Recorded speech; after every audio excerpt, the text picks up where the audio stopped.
Bueno, arrancamos QR, bienvenidas, bienvenidos, después de Juan Di Natale y todo su equipo aquí en Bravo TV. ¿Por qué decía esto en la acotación a Juan? Porque me parece que hay un momento en la nota con Guillermo Andino, que yo entiendo que no es un colega especializado en política, pero hay algo que tiene que ver con la sensibilidad. Hay algo con situaciones muy, pero muy visibles, donde con muy poquito se podría demostrar un poquito más de empatía o algo más de empatía que creo que se podría haber hecho. Y vamos a arrancar por ahí. Vamos a volver a la entrevista que da hoy Milei con una aclaración. Yo creo que son muy interesantes las entrevistas del presidente, estas últimas entrevistas. ¿Por qué? Porque el presidente, creo que lo venimos diciendo en QR, le hace un gran favor al análisis político y sobre todo un gran favor especialmente a aquellos a quienes se oponen a las políticas de Milei, porque deja muy en claro cuál es su proyecto. Y limpia la hojarasca y deja en claro cuáles son esas decisiones, cuál es el resultado electoral que él efectivamente espera, qué es lo que viene, cuál es el núcleo de su modelo, y nos permite eso, volver a discutir modelos. Pero antes, miren este fragmento donde Milei, yo creo que no es que finge demencia, porta una cara de piedra que hasta acá, que se va superando momento a momento. Escuchen. Por ejemplo, me dijeron que iba a cerrar las universidades. Sí. ¿Están cerradas? No. Siguen.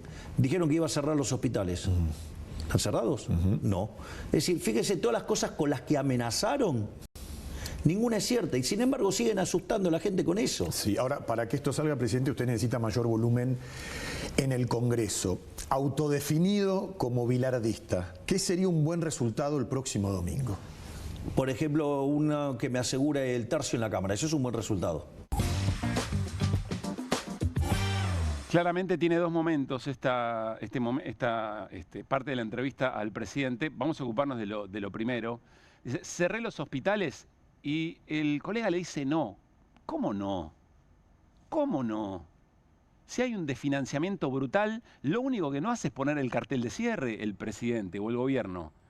¿Pero qué es cerrar si no de financiar los hospitales con lo que le está pasando al Garrahan? Dice, cerré las universidades. No. ¿Cómo no si no hay rector universitario que no diga que está en riesgo el próximo semestre?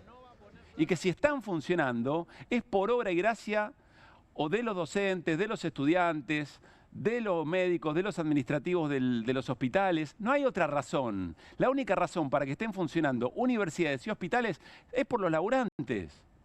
Es por los laburantes. Esto está pasando, o pasó hasta algún momento nada más, un cacerolazo en las puertas del Garrahan después de que hoy, igual que se hizo con discapacidad, se promulga la ley del Congreso que insiste con el financiamiento, la emergencia en pediatría, la emergencia universitaria, igual que pasó con discapacidad, insisto, dice, pero no lo vamos a aplicar hasta que el Congreso no nos diga de dónde van a salir los recursos. Y el presidente dice, vieron, era mentira, los estaban asustando con que yo iba a cerrar hospitales y a cerrar universidades. Y están abiertos porque están sobreviviendo. Están en terapia intensiva, sobreviven por el esfuerzo de laburantes y de las comunidades que están allí. No hay otra razón.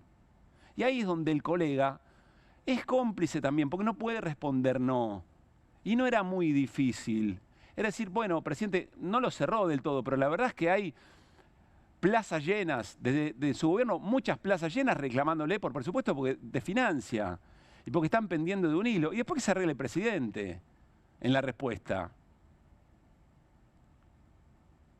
Hay otro momento interesante en ese mismo fragmento sobre el que venimos insistiendo. ¿Qué es ganar en la elección para el gobierno? Porque la discusión del domingo de la noche va a ser esa, la disputa va a ser esa. Hoy nos va a cortar Martín Granowski qué pasó al final respecto de cómo la justicia electoral dice que hay que narrar el resultado electoral. Hay novedades. El gobierno quiere o quería, como tiene representación de la Libertad Avanza en todos los distritos, en los 24 distritos, cree que se lea todo junto, la sumatoria de todos los votos. Porque el gobierno le importa mucho decir de mínima que no perdió o que no perdió por escándalo. ¿Para qué? Ahora lo vamos a hablar. Pero tiene que lograr alguna medida que le dé un poco de aire y que lo sostenga el apoyo de los Estados Unidos. No solo el apoyo de los Estados Unidos, el apoyo del resto de las fracciones políticas aliadas intermitentes al gobierno, que puedan decirle a su ciudadanía, bueno, lo vamos a acompañar en el segundo mandato, en la segunda parte de su mandato al presidente. si es una derrota electoral muy, pero muy fuerte, va a ser difícil hacer ese acting, por más que quieran, por más que se acuerden encima con las ganas que tienen de apoyar el modelo del gobierno, sobre todo las reformas. ¿Recuerdan lo que dijo Scott Bessent cuando anunció los 40.000 millones de dólares de apoyo a la Argentina? Nosotros destacamos un párrafo especial que también pasó bajo radar, que es este. Una victoria para el gobierno implicaría mantener un nivel de bloqueo sobre cualquier política negativa para que el presidente pueda vetarlas. Por lo tanto, no se trata de una cuestión electoral, sino de una cuestión política. La Argentina tendrá el respaldo de Estados Unidos mientras continúe con estas políticas. También acá hay un montón de cosas, ¿no? Hay un condicional. Mientras pueda continuar con estas políticas. ¿Cómo podría o cómo no podría? Bueno, si el resto del esquema político argentino no lo acompaña. Y sobre todo algo muy importante, que es si la situación social también lo espera el presidente con más ajuste. Pero en el principio lo que dice es, tiene que lograr que no poder vetar todas aquellas iniciativas que salgan del Congreso y que vayan en contra de la reforma que quiere hacer el propio Milei. ¿Reformas en qué sentido? Otra vez vuelve Milei a aclarar el panorama. Son muy útiles las entrevistas al presidente, por lo menos las últimas. Le pregunta Andino sobre el modelo, sobre qué sería ganar y con quiénes, y Milei dice esto. Ser el próximo domingo La Libertad Avanza frente al kirchnerismo. Digo porque hay partidos de gobernadores ahora, Santa Fe, Córdoba, que son opositores al kirchnerismo. ¿Qué le diría a los votantes de esas provincias? A ver, lo importante es, digamos, si vamos en el camino correcto, es decir, el camino correcto ¿qué es?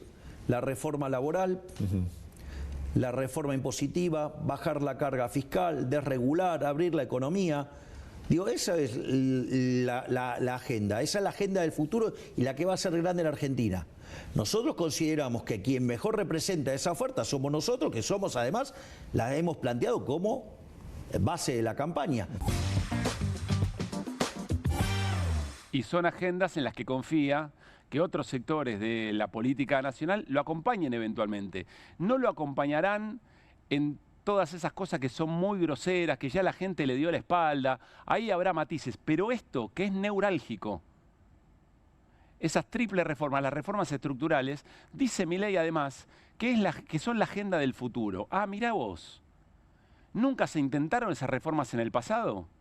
¿Acaso las famosas 4M de Carlos Heller, Martínez de Oz, Menem, Macri y ahora eventualmente Milei, no tienen en el eje esencial de su modelo estas reformas? Desregulación económica, reforma laboral, que quiere decir quitarle menos derechos a los trabajadores, comer y descomer, diría el secretario de Empleo de Macri, Ponte, ¿se acuerdan? Poder despedir como se les da la gana, casi sin costos. Y la baja tributaria, ¿qué se piensan que va a ser? Mayor carga tributaria para los que más tienen, para repartir un poco mejor la situación y más recaudación del Estado y más prestaciones del Estado, o menos carga para los más ricos y más ampliar la base impositiva, dice el gobierno. ¿Qué significa ampliar la base? Bueno, que los que están abajo de todos son los que más van a pagar. Y eventualmente, si se cobran menos impuestos, el ajuste va a ser más necesario. Eso no es agenda del futuro, eso es agenda del pasado. Es un cuento conocido, ya se hizo muchas veces. Entonces Milei nos ayuda a preguntarnos, che, ¿quién apoya esto? ¿Quién apoya lo que ya se hizo tantas otras veces y muchas más veces que las que se llevaron adelante políticas por parte de los espacios de la vida política y dirigencial de la Argentina dentro de ese campo nacional y popular? Después habrá que discutir cómo es sostenible, cómo no es sostenible, pero esas políticas las llevaron adelante los gobiernos de derecha. Y muchos de ellos se reúnen en el gobierno de Milei. Y Milei lo pone clarito, le hace un favor a la sociedad argentina. Claro, hay un pequeño desafío por delante. Porque alguien dirá, che, estas cosas son muy conceptuales, solamente a los que siguen todos los días, que les gusta el análisis de lo político, a ustedes que les gusta siempre criticar y se dedican a eso, a las personas de a pie, como decía Mario Weinfeld, le está pasando otra cosa, que en principio no tiene mucho que ver con esto de los modelos, que es muy abstracto. Miren cómo refleja Diario Perfil, en su portal, dos cosas muy concretas que venimos repasando en QR de la vida cotidiana de la gente. Más de la mitad de los hogares no llega a fin de mes y el 40% tiene problemas con las deudas. Diría Adorni, fin. Fin, no hay problema más grave que este. Que cuando terminás de pagar el alquiler y pagar todos los gastos corrientes no te alcanza más la plata y eso lo tenés que hacer del 1 al 10. Y empezás a penar y sentís que es tu culpa, que tenés que tener otro trabajo, que no sos capaz de negociar mejor tu sueldo, que no podés hacer algo mejor, que eso que hiciste con la indemnización de que te rajaron o creíste que el emprendedurismo iba de la meritocracia y no lo estás haciendo demasiado bien. ¿Y por qué será que no vendo nada? O el endeudamiento que implica que vos sabés que tenés que pagar una cuota de deuda, pero ya no sabés cuánto debés, perdiste la cuenta de cuánto debés. Eso implica una angustia, una afectación de la salud mental. Y quizá lo que nos está pasando, y ahí la dirigencia política tiene mucho para hacer, también los medios de comunicación con honestidad intelectual, unir esto que le está pasando a las familias con la discusión de modelos. Porque quizá de esa manera, yo no digo que tenemos que elegir determinada cosa, pero si podemos relacionar una cosa con otra en años electorales, entonces nos podremos dar cuenta qué políticas llevan a determinada situación de las familias, de la gente de a pie, y cuáles llevan a otra situación bien distinta. Miren los datos del consumo. Ayer los compartíamos con Hernán Lecher. Sentia es la consultora, son consumos corrientes, alimentos y productos de limpieza o productos de aseo personal. Miren los promedios. La línea de arriba es hasta el 2023. La línea de abajo son los 2 años de Milei. Nadie dice que lo anterior funcionaba todo perfecto, pero estas comparaciones te permiten comparar modelos. ¿Qué es comparar modelos? Comparar políticas públicas, decisiones de los gobiernos. Miren el consumo que había en el 2023 promedio y miren lo que está pasando ahora. ¿Qué quiere decir? ¿Que lo anterior estaba bien? No, no estaba bien. De hecho, por eso pierde las elecciones el gobierno anterior. Porque había laburo, había trabajo registrado, pero los salarios eran de pobreza. Ahora miren a dónde nos llevaron las políticas de Milei. Pensábamos que íbamos a mejorar, pero estamos empeorando. Acá se rompe el mito de los 12 millones de personas que salieron de la pobreza y 6 millones que salieron de la indigencia. Es muy llamativo, son 6 millones de personas que dejan de ser indigentes sin consumir alimentos o productos de consumo masivos varios. Llamativo. Y de vuelta, tratar de unir los puntos entre modelos, entre distintos tipos de políticas y las consecuencias que tienen en nuestra vida cotidiana y ver qué dice cada sector de la política, qué le apoyarían y qué no le apoyarían a Milei. Puede ser un ejercicio muy interesante para estas elecciones y para lo que venga. Porque para un grupo de gobernadores, para un grupo de dirigentes políticos que le aprobaron, por ejemplo, la ley de bases al gobierno, pero después sí se dieron cuenta que sus bases le reclamaban, che, con la discapacidad no, che, con las universidades no, che, con la salud pública no. Tienen la posibilidad en esta elección de ir contra Milei. Es decir, gambetean la demanda, ¿no? Gambetean el enojo de sus propias comunidades. Pero a continuación después pueden trabajar con el gobierno.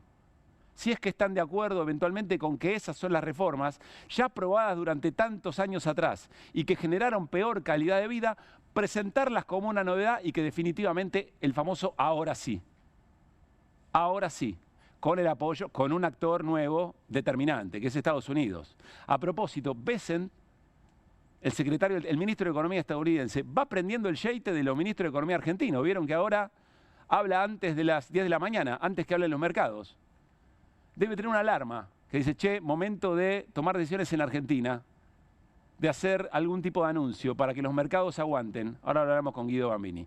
Arrancamos QR y arrancamos como siempre con las voces del día. Dale. Están hipotecando el futuro de los argentinos. Argentina le debe al Fondo Monetario más del 10% de su PBI. El país que le sigue es un país en guerra como Ucrania. Ojo que muchas veces esas son cosas con golpes de efecto. Mucho de eso, digamos, fue también generado desde una encuesta trucha.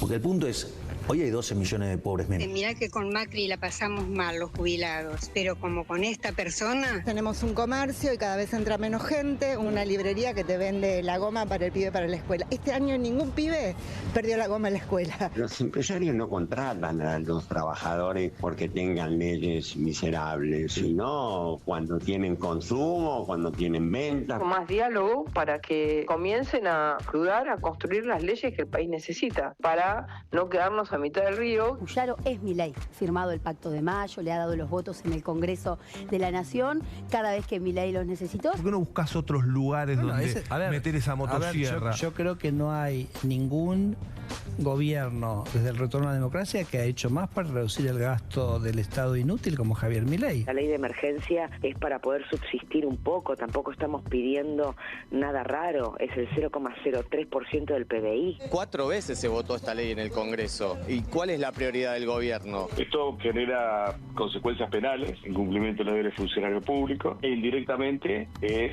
asumir potestades legislativas. Que no hay una monarquía en nuestro país, hay una democracia, hay juicio político, va a haber denuncia penal, va a haber movilización y mucha lucha, y le pedimos a la CGT, los convocamos a que llamen a un paro nacional ya. No creo que sean más de 5 argentinos, digo. Se informa que 1.358 usuarios con residencia en el país, en Argentina, han realizado compra o venta del token mencionado Libra. Y a esto creo que hay que agregar los fondos provenientes de la operatoria de Libra podrían estar en propiedad de Javier Milei, de Karina Milei y del propio Hayden Davis. Hemos tenido un gobierno que le ha hecho creer a la gente que los recursos son infinitos. Si vos gobernás de manera responsable, hay que tomar medidas que a veces son odiosas. Tenemos la oportunidad el domingo. Piensen, le pega a los jubilados, se mete con los discapacitados, con las universidades, con los hospitales.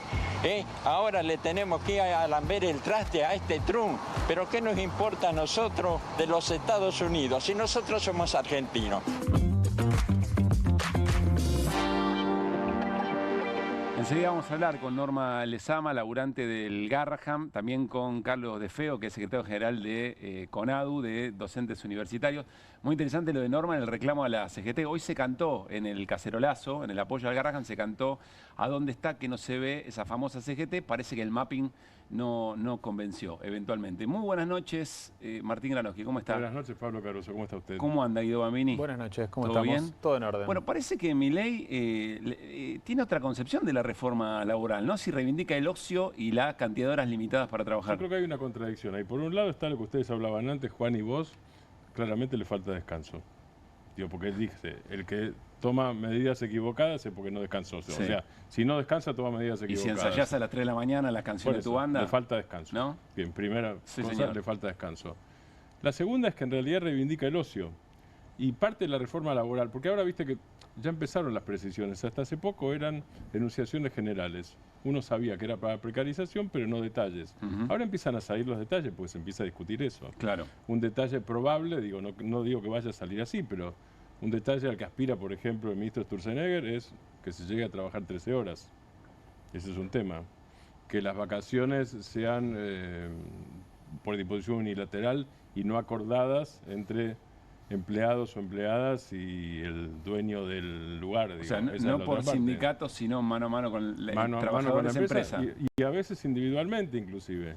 E incluso individualmente, digo, puede hasta llegar a hacer eso la flexibilización laboral o la reforma laboral, porque no hablan más de flexibilización, hablan de reforma porque parece que eso da una idea o por grandilocuencia o porque disfrazan la palabra flexibilización, claro, que después de la ley Banelco y siguientes uno ya sabe qué es.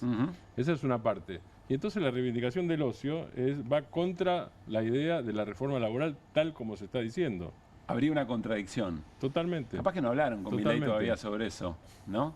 Y que Milei lo que quiere es dejar los convenios colectivos como están, reivindicar a Héctor Recalde Padre. Al contrario, reformarlos más progresivamente. Che, no jodan con el ocio de los laburantes porque los necesitan para... Ir a 4 días de trabajo, por ejemplo, bueno, es una discusión que hay en España. ¿Por qué no? Jornada reducida, jornada reducida de 6 horas, así es. Bueno, en un ratito vamos a seguir charlando sobre todo esto. Hay muchas cosas, pero nos vamos a ir en minutos. Hablamos con Haroldo Montagu, que es ex viceministro de Economía de la Nación. ¿Por qué cuesta tanto discutir modelos? ¿Por qué nos resulta tan abstracto? ¿Por qué nos cuesta conectarlo con el día a día de la gente? ¿Qué es lo de modelos con que algunos analistas hinchan tanto y algún sector de la dirigencia política? Vamos a hablarlo con Haroldo en minutos nada más. Pero nos vamos a ir con Guido Bambini a la pantalla y con esta portada, miren, de rodillas en Washington, pero de espaldas a Beijing. ¿Qué se traerá Guido Bambini entre manos? Bueno, a ver, spoileo la conclusión, pero como vos quieras. Básicamente... Manejá tu hilo de suspenso vos, mi amigo. No, básicamente lo que queremos decir acá es que vamos a mostrar el tuit de cada día de hoy de Scott Bessent, que no estuvo ayer cuando el Banco Central anunciaba el swap de monedas. Hoy estuvo efectivamente el anuncio del swap entre el Banco Central de la República Argentina y Estados Unidos. Pero digo, la contradicción de estar desde hace semanas o ya meses el equipo económico argentino de rodillas esperando un salvataje de los Estados Unidos y darle la espalda a quien se convirtió en el mes de septiembre en el principal socio comercial de Argentina. ¿En septiembre ahora? Ahora, último dato que salió ayer del intercambio comercial argentino, todo lo que exporta e importa a Argentina.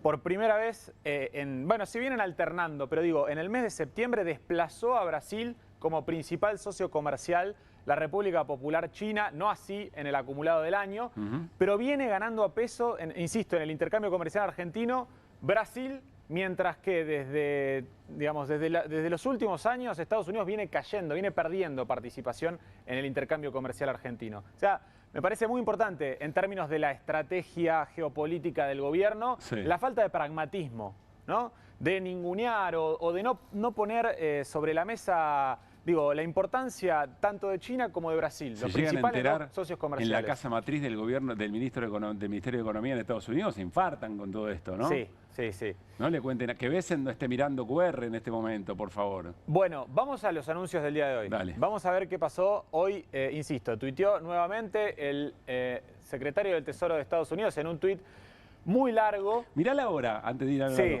9:30 de la mañana. Es antes, das en el no, like. Lo agarran enseguida. Le agarraste el tiempo. Son pillos, antes de que abran los mercados. Muy bien. Bueno, que se podría hablar de una especie de nuevo blindaje o intención de un nuevo blindaje, lo dijo Milei ayer.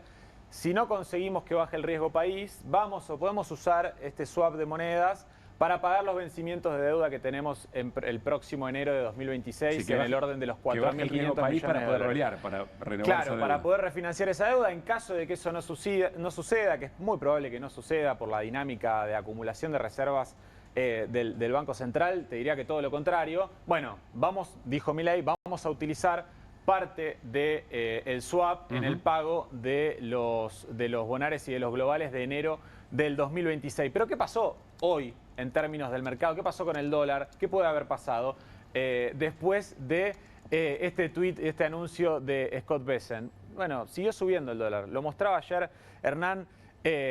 Hoy, además, con la particularidad de que el dólar tocó el techo de la banda. Tocó el techo de la banda en 1.491,5 pesos. Y no es novedad, porque ya lo había hecho antes del primer rescate, del primer tuit, el Banco Central en 3 jornadas había vendido 1.100 millones de dólares. Pero hoy tenemos que decir que vendió nuevamente dólares el Banco Central. No apareció aparentemente el tío Scott Bessent el día de hoy y vendió 45,5 millones de dólares el Banco Central de la República Argentina. Hay una pregunta para hacerse con cierta honestidad intelectual que es: ¿qué pasaría si efectivamente no hubiera estado Estados Unidos por detrás o el Tesoro de Estados Unidos por detrás? ¿Cuántos dólares hubiera tenido que poner, ya no del Tesoro, porque no había casi dólares, sino del Banco Central, el gobierno argentino? Así, seguramente son muchos menos de lo que viene poniendo el Tesoro. En algún punto funciona, no sé si como quería el gobierno, o me equivoco. Sí, pero digo, es lo mismo, me parece que es pan para hoy y hambre para mañana. En alguna medida estás, digamos, dejando de lado las correcciones macroeconómicas del esquema cambiario que tenés que hacer y que es muy probable que se hagan después de las elecciones de este domingo. El otro dato interesante del día de la fecha que conocimos hoy fue que nosotros veíamos que la semana pasada, en una operación media rara por el contexto, el Tesoro argentino había comprado 120 millones de dólares. Dijimos, a ver, ¿puede ser que lo haya comprado en el mercado? Digo, que con la venta de dólares del Tesoro de Estados Unidos haya bajado el tipo de cambio y haya comprado el Tesoro argentino en la zona de 1.365 pesos. Bueno, no.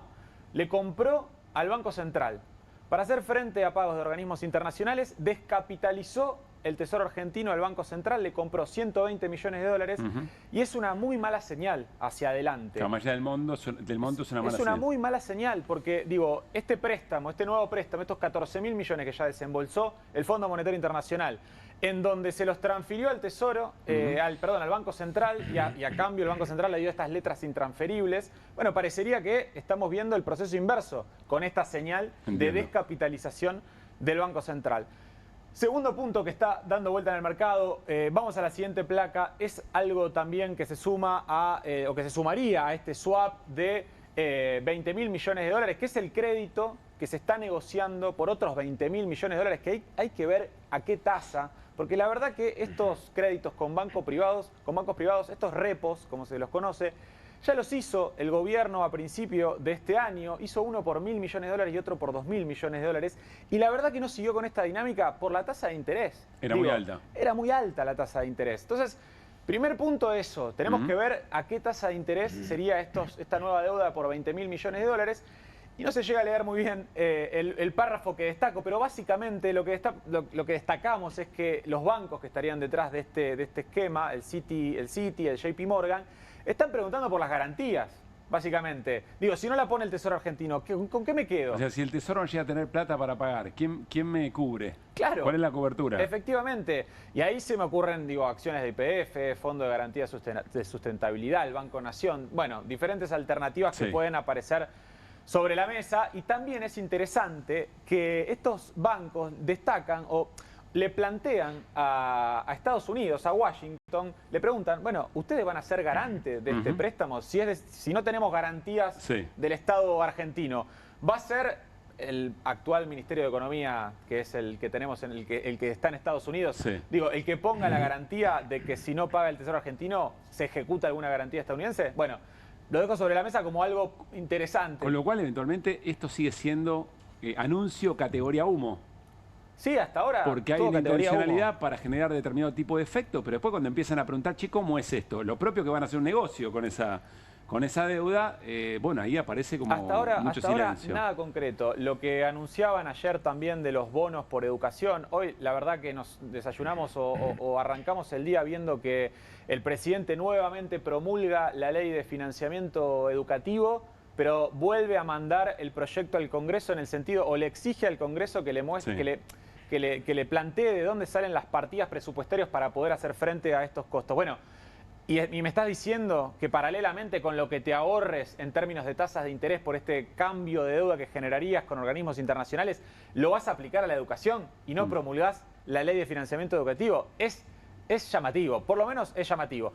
Y vamos así a lo siguiente que te quiero mostrar, que básicamente da cuenta de lo que te decía al principio, de cómo China, en septiembre de este año, último dato, se ha vuelto el primer socio comercial argentino desplazando a Brasil. Fíjate cómo crecen las exportaciones en términos interanuales, 200%. Esto tiene que ver con las ventas del sector agropecuario, producto de la baja de las retenciones 0% para juntar dólares. Y también cómo crecen las importaciones ahí, sobre todo de bienes de consumo, un 31%. Si ese saldo menos 523... El saldo de la balanza comercial es negativo para la Argentina. Sigue siendo negativo para la Argentina. ¿Y es positivo respecto a Estados Unidos? Sí, levemente positivo. Está bien. Respecto a Estados Unidos. Pero si Estados Unidos va a operar directamente sobre nuestros intercambios comerciales o nos va a ayudar de determinada manera, yo me imagino que va a querer corregir eso.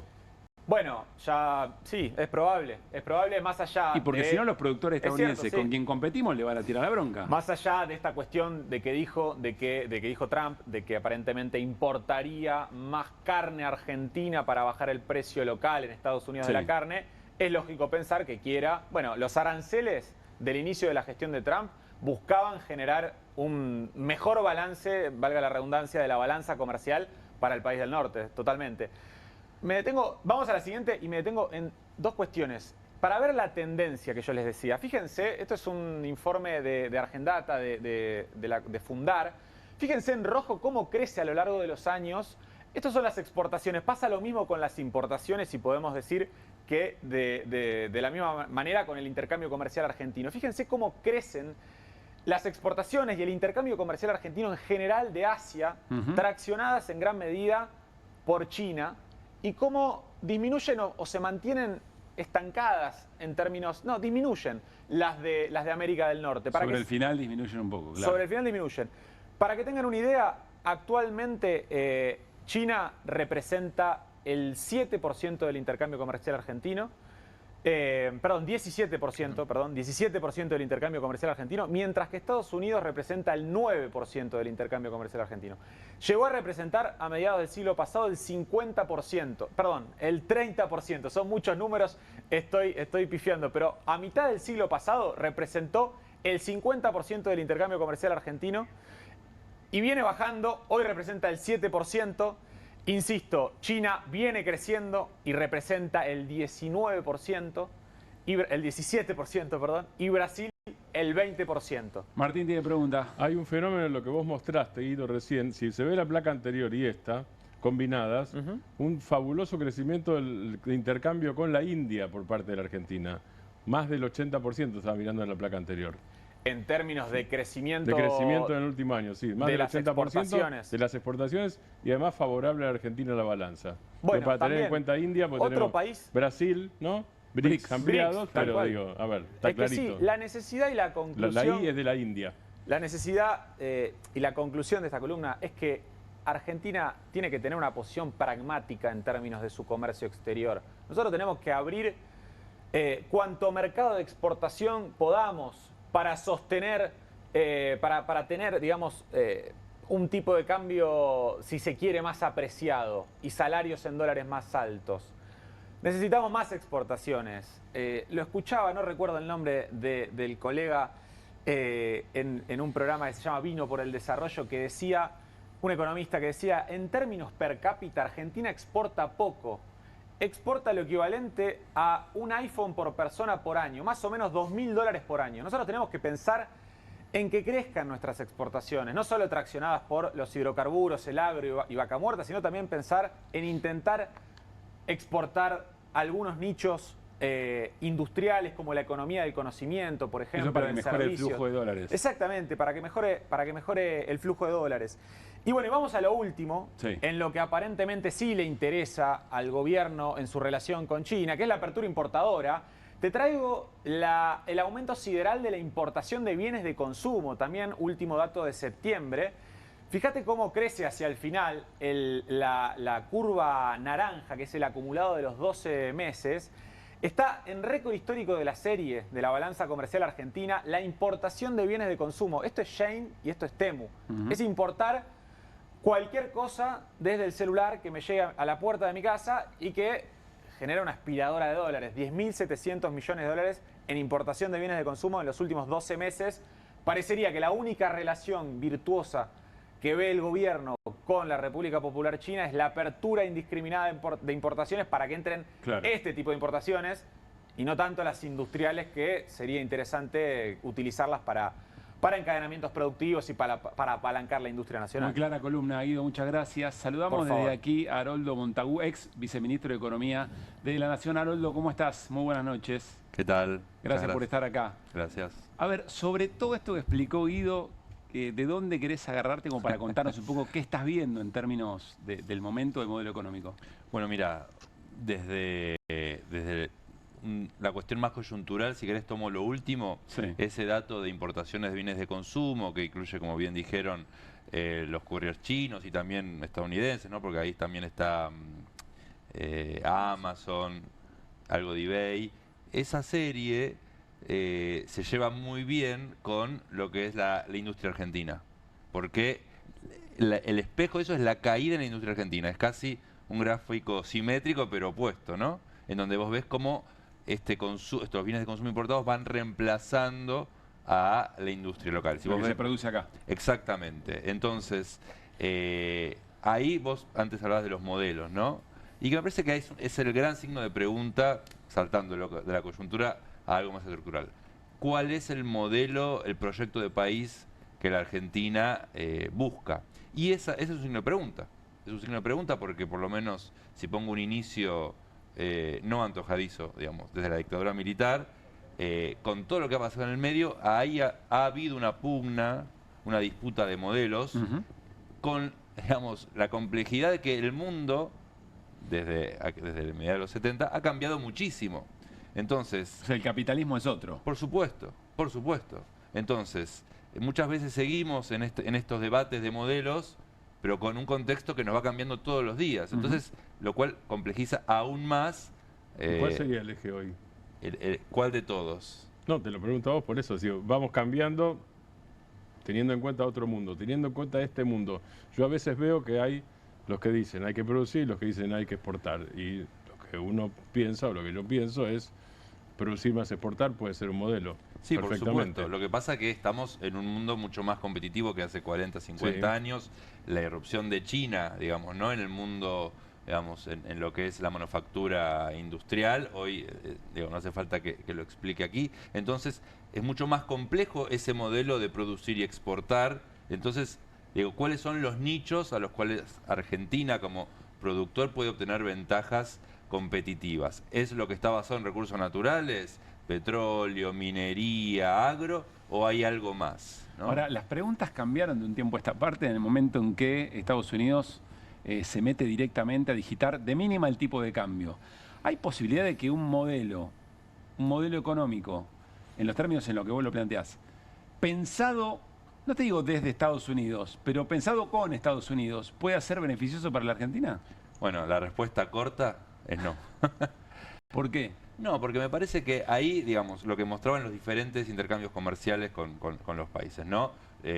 China pasa a ser el primer destino exportador debido a la medida coyuntural de la eliminación de las retenciones. India, que preguntaba Martín, también otro principal destino de la soja, ¿no? Entonces, Estados Unidos, un leve superávit comercial, digamos, ¿cómo se homogeneiza todo eso en el marco de esta guerra comercial, donde Trump, digamos, y ahí cuando Trump anuncia, asume y habla de los aranceles, yo creo que detrás de eso no está la intención de volver a ser la potencia industrial que fue Estados Unidos desde que, digamos, desde la Segunda Guerra Mundial, por lo menos, vamos a ponerlo desde ahí, ¿no? Desde la segunda posguerra.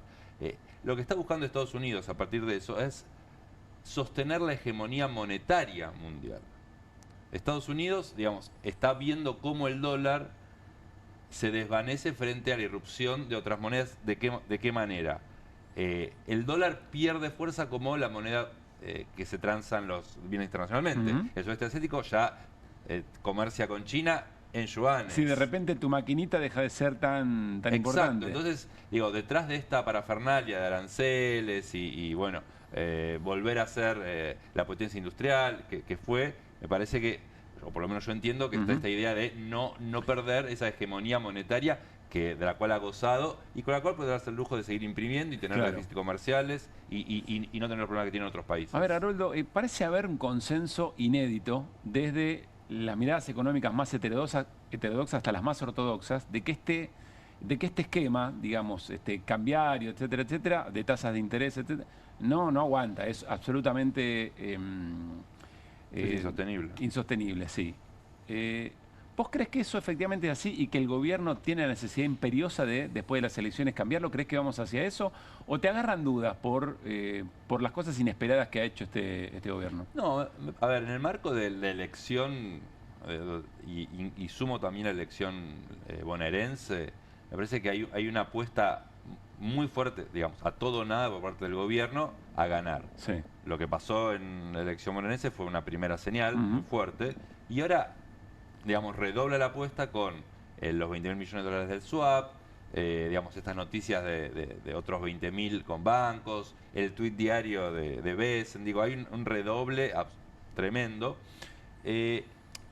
Digo, y pensando, ¿cuál fue el objetivo, o creo yo, cuál fue el objetivo original del gobierno cuando asume? Que la Argentina vuelva a los mercados de deuda internacionales. De esa manera, bajar el riesgo país. Bajar el riesgo país, regularizar un poco los flujos financieros, no tanto los comerciales, esos ya no importan, y de esa manera lograr, digamos, una dinámica financiera más o menos sostenible. Si soy bueno, pienso eso. Sí. ¿Qué pasa? Eso no lo lograron por tremendos errores, vamos a decirlo, o mala praxis de política económica. Entonces, ahora están en esta situación en donde tienen que acudir no a una, digamos, a flujos relativamente sanos de capitales. Tenía manotazos de stocks, bueno, fondo, bueno, Tesoro norteamericano, bancos privados, 20.000 de acá, 20.000 de allá. Después pago uno con el otro y después veo cómo sigo. Entonces, eso es lo que lo hace insostenible al modelo y eso me parece que es lo que está viendo el mercado, que hoy, después de una semana de anuncios del Tesoro norteamericano, ahora hay que aclarar de qué Tesoro estamos hablando. Muy bueno, es verdad. Un tuit diario, 20.000 millones de dólares de un swap anunciado por el Banco Central, no sabemos en qué condiciones, pero no importa, está anunciado. Aún así, se toca el techo de la banda, el Banco Central, tiene que salir a vender los dólares. El Banco Central tiene que salir a vender los dólares que le prestó el FMI para estos casos, o sea, rompieron el cristal, ante la emergencia rompa el cristal, lo rompieron y empezaron a vender esos dólares. No sabemos si además el Tesoro norteamericano intervino, como lo vino haciendo en la semana pasada. Entonces me parece que los mercados financieros pueden ser miopes, pueden ser cortoplacistas, pero no son estúpidos, digamos. Puedo tener otras críticas respecto a los mercados financieros. Entonces están viendo todo esto. Entonces dicen, bueno, mirá, a pesar de todo esto, no estás en línea o no estás en el camino a regularizar. Y entonces, con lo cual, financieros. indefectiblemente vas a un reseteo del esquema económico. Me parece que, en las condiciones a las cuales se llega a la elección es de un nivel, salvo que haga una muy, muy buena elección, salvo y que, pareciera, no guiándome por encuestas, pero, por lo que uno, por lo que uno charla con la duda parece ser qué tan mala es para el gobierno, ¿no? Si saca menos de 35, que también hay que ver cómo se contabiliza ese resultado, pero me parece si el domingo a la noche la sensación es de que no fue bueno, el lunes va a estar difícil. Bien. ¿Guido? Sí, Haroldo, ¿cómo ves hacia el resto del año o el año que viene la actividad económica, en este marco de tanta volatilidad de tasas de interés? ¿Cómo le ha pegado a la actividad económica que está planchada? Mira, empiezo por el ahora. El segundo semestre que empezamos a transitar ya hace un par de meses, pero recién ahora estamos viendo los datos, es un poco, como yo digo, la verdad de la milanesa, porque el primer semestre del 25 comparaba con un muy mal primer semestre del 24. Había un efecto estadístico que te hacía crecer al 7, al 8, al 6, tasas chinas. Bueno, segundo semestre del 25 actual compara con un segundo semestre del 24 que fue un poco mejor. Entonces ya vemos tasas de crecimiento de cualquier variable de actividad que tomes mucho más modestas, 3%, 1%, 0% en algunos casos. Entonces, pensemos que el FMI arrancó la proyección para el 25 en 5,5, ya la bajó a 4,5. Agrego un dato, sin querer ponerme muy técnico. El envión que dejó el año 2024 en términos de actividad económica, el arrastre estadístico como se lo conoce, es de 4,4%. Y este año el FMI ya proyecta 4,5. Entonces, fue solo envión del año pasado. Más que crecimiento es rebote. Es un rebote, pero ni siquiera. Es el efecto estadístico del año pasado, el envión, el arrastre del año pasado y nada de este año. No. Porque se lo debemos a la dinámica del año pasado. Con lo cual, año que esto viene, se traduce en lo mal que la está pasando la gente. Absolutamente. Y en los indicadores, de actividad de la economía real, que los retos que agarremos cualquiera y ninguno está dando bien. Un día le van a repreguntar esto al gobierno cuando Milei diga va todo fenómeno, estamos creciendo, se arma un despelote, ¿no? Y lo que pasa que es eso, ¿no? Uno puede torturar los datos, pero por eso es necesaria la explicación de, ¿qué estamos comparando? El dato interanual, el dato mensual, comparamos contra el año pasado, contra el primer semestre que fue malo, contra el segundo que fue un poco mejor. Claro, si lo comparás contra el hipotético 17.000% de inflación, todo te va a dar muy bien. Exactamente. Bien. ¿Y Martín? Pablo hablaba al principio de por qué no se habla de modelos y así empezó la conversación con vos. ¿Cómo juega el tema del ingreso ahí? El tema del ingreso, la sustitución de importaciones. Yo sé que todo esto puede sonar antiguo, pero no tenés por qué pensarlo igual que en 1946, por supuesto. Absolutamente, no. ¿Cómo se pensaría hoy las dos cosas? Ahí me parece que hay un tema fundamental y que, de nuevo... Ingreso popular hablo, ¿no? Ingreso de pymes. Totalmente. Sí. Y me parece que no está saldado si el ingreso, los salarios populares, son un elemento que impulsa la demanda, que impulsa el mercado doméstico, o son un costo. Todavía no resolvimos ese dilema. Entonces, vos ves un sector, obviamente, un sector empresario que dice, yo Yo quiero que todos los demás empresarios paguen mucho, pero yo quiero pagar poco. Porque, digamos, tributan al mercado doméstico, al mercado interno. Y Argentina, dentro de la región, tiene un mercado doméstico importante. No es Brasil, que tiene 200 millones de personas, pero comparado con otros países tiene un mercado doméstico, un mercado interno, ¿no? Importante. Sí. Entonces, también dentro de este debate de modelos, bueno, tenemos que definir el ingreso, el salario. ¿Es un costo o es un elemento que dinamiza la demanda, que dinamiza el mercado interno? Bueno, y cuando tengamos eso resuelto, ahí vamos a poder de nuevo traer... ¿Y para vos cuál es? No, me parece que, digamos, en el marco de que la Argentina tiene un entramado industrial muy orientado al mercado interno, tiene que ser un elemento de la demanda, dinamizador de la demanda. Obviamente, ¿no? Y agrego algo al debate, ¿no? Porque estábamos viendo los datos del comercio exterior, que, digamos, coincidimos en que tenemos que tener más exportaciones, más exportadores. La cantidad de empresas que exportan está fija hace muchos años.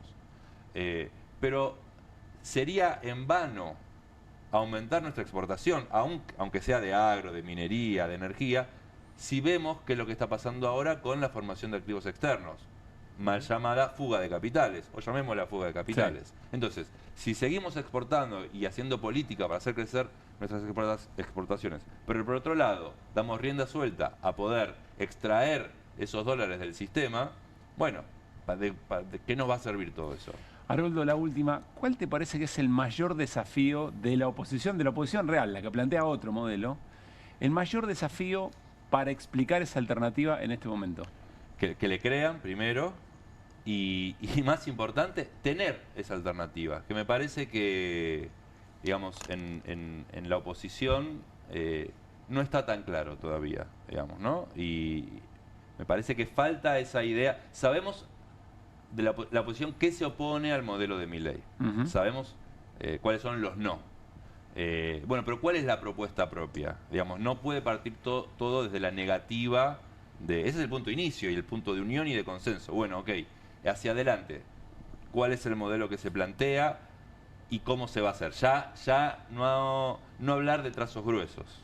Ya no alcanzan los trazos gruesos. Ahora hay que decir, esto lo voy a hacer de esta manera. Ya no alcanza a decir, el Estado es importante y el salario es un dinamizador de la economía. Exactamente. Hay que contar cómo se va a hacer. Y hay sectores de la oposición que lo están haciendo, solamente lo aclaro. Bueno, y también hay que decir, bueno, ¿y qué vas a hacer con los dólares? ¿Cómo vas a superar la restricción externa? Ese es el trazo fino. Haroldo, gracias por haber venido. Muchas gracias a ustedes. Bueno, nos vamos a ir a la tanda. Al regresar, Carlos De Feo, secretario general de CONADU, estamos hablando de docentes universitarios, y vamos a hablar con Norma Lezama de la comunidad del Garrahan. ¿Por qué? Porque se estuvieron movilizando todo el día, incluso con paro, y porque hoy el gobierno les dijo, bueno, acá tienen la promulgación de eso que insistió el Congreso, superando mi veto, pero no lo voy a promulgar, no lo voy a aplicar, porque quiero que me digan de dónde sale la plata. Después de la tanda hablamos con estos protagonistas. Movete a las promos que querés. Movete a las promos que buscas. Movete a Credicop. Las mejores promos de ahorro en supermercados y ahorro en combustibles todas las semanas pagando con los medios de pago Credicop. Más promos como estas, movete a nuestras redes. Movete a Credicop. Movete a un banco distinto. Banco Credicop Cooperativo. La banca solidaria. ¿Pensás que las subastas no son para vos? Son para todos, porque podés comprar y vender desde donde estés de manera rápida, fácil y confiable. ¿Querés participar de nuestra próxima subasta?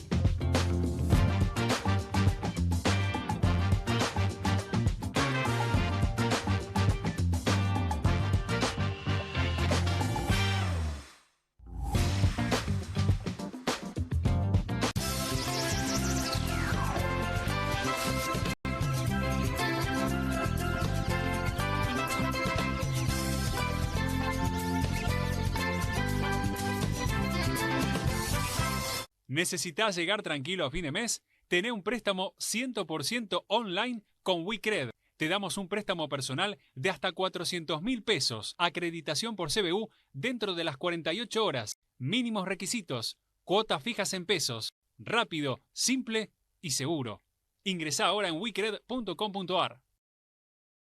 Hay casa, hay freezer, hay helado, hay serie, hay sillón, hay bono helado, hay amigos, hay reunión, hay postre blog, hay cumple, hay bardo, hay mogul helado, hay postre, hay palito, hay helado chocotorta.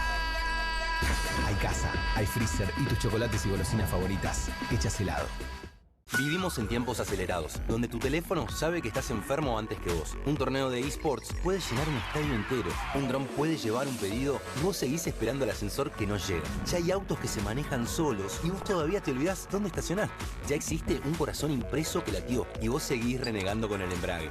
Es normal no entenderlo todo. Es normal sentir que te estás quedando afuera. La buena noticia es que podés ponerte al día, en un solo lugar, en una sola semana. TechWeek, lo que viene empieza acá. Buenos Aires Ciudad. Necesitamos terminar lo que empezamos. Necesitamos hacer las reformas que faltan. ¿La libertad avanza o Argentina retrocede? Alejandro Fargosi, candidato a diputado nacional por la Ciudad de Buenos Aires. La libertad avanza. Lista 501. El domingo 26 de octubre votamos por una educación pública y de calidad. Por los jubilados que fuimos golpeados. Por los que buscamos trabajo. Por la salud pública. Votemos unidos. Por el otro. Por vos. Porque no estás solo. El domingo 26 de octubre, acompáñanos con tu voto. Hay otra manera y es unidos. Ciudadanos Unidos. Graciela Ocaña, Martín Ocampo, candidatos a senadores nacionales por la Ciudad de Buenos Aires. 504. Sus ganancias son nuestras miserias. Que la crisis la paguen ellos. Ahora, más diputados de izquierda. En Ciudad de Buenos Aires, Miriam Bregman y Gabriel Solano, diputados. Frente de Izquierda, lista 506. Vamos a limpiar el aire. Llegó la hora de que conozcas el Airbag, el extractor de cocina portátil que se deshace del humo y el olor de cualquier habitación. Airbag tiene la potencia de un extractor de cocina tradicional en un formato compacto que podés poner en cualquier lado sin instalación. El secreto del Airbag está en su escudo de 2 etapas con una pantalla de micromalla y un filtro de carbón activado que succiona el humo y el olor a grasa y luego los atrapa y limpia, ayudando a despejar el aire para que sientas la frescura en cualquier lado. Usalo sin pausa cerca de la cocina para un excelente control de humo y olores. Apoyalo al lado de la parrilla para que el humo no llegue a tus ojos. Mira, el humo de cocina deja un enchastre grasoso en todos los muebles. Eso no pasa con Airbag. Airbag es ideal para departamentos, habitaciones, casas rodantes y espacios pequeños, con 3 velocidades ajustables para acomodarse a tus necesidades. Y cuando lo terminas de usar, el Airbag se dobla fácilmente volviéndose compacto para guardarlo. Si lo encargas hoy, recibís el increíble y mejorado Airbag Deluxe con una manija para traslado y luz LED incorporada. Llegó la hora de que conozcas el Airbag, el extractor de cocina portátil que se deshace del humo y el olor de cualquier habitación. El mejor producto y al mejor precio. Pedí el tuyo ahora. Escanea el QR, ingresa a nuestra página web o llama al teléfono en pantalla. No demores más. Descubrí los productos más novedosos y exclusivos en tvcompras.com. No pierdas tiempo. Aprovecha esta oferta y obtén este fantástico producto de TV Compras. Llama ya. Este 26 de octubre pongámosle un freno al saqueo de Milei. Votá en defensa propia. Votá nacionalismo. En Capital Federal, votá César Biondini, diputado nacional. Frente Patriota Federal.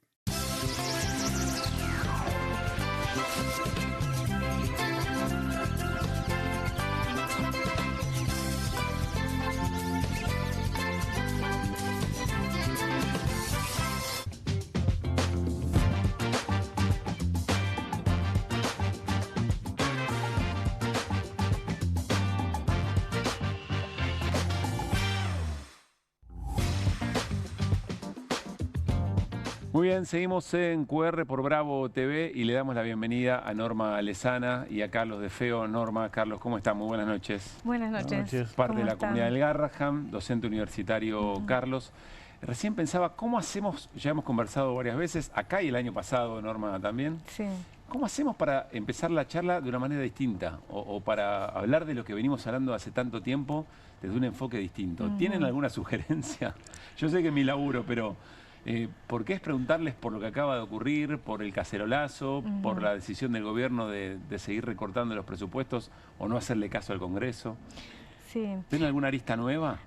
No sé si es nueva, pero por lo menos las conclusiones que saqué yo a lo largo del día, porque fue muy indignante encontrarnos con la noticia de que en el boletín oficial nuevamente el gobierno, argumentando que no puede financiar el Garrahan porque si no tendría que desfinanciar programas como VIH, y vos decís, no, un ministro de salud no puede, o sea, en salud vos no podés desfinanciar VIH para financiar la salud pediátrica. Y después de toda esa indignación, tuvimos una charla con referentes del CELS y nuestra propia abogada, y ellos nos decían, no estamos en cero, no estamos como cuando empezamos esta lucha. ¿Qué quiere decir eso? ¿Por qué no? Y bueno, porque pasaron la ley de emergencia en salud pediátrica, la ley de financiamiento universitario, la ley de emergencia en discapacidad, caló en la opinión pública, tenemos hoy una ley, y estamos exigiendo que esa ley, que esas leyes se pongan en práctica, y es una discusión que tenemos con el gobierno.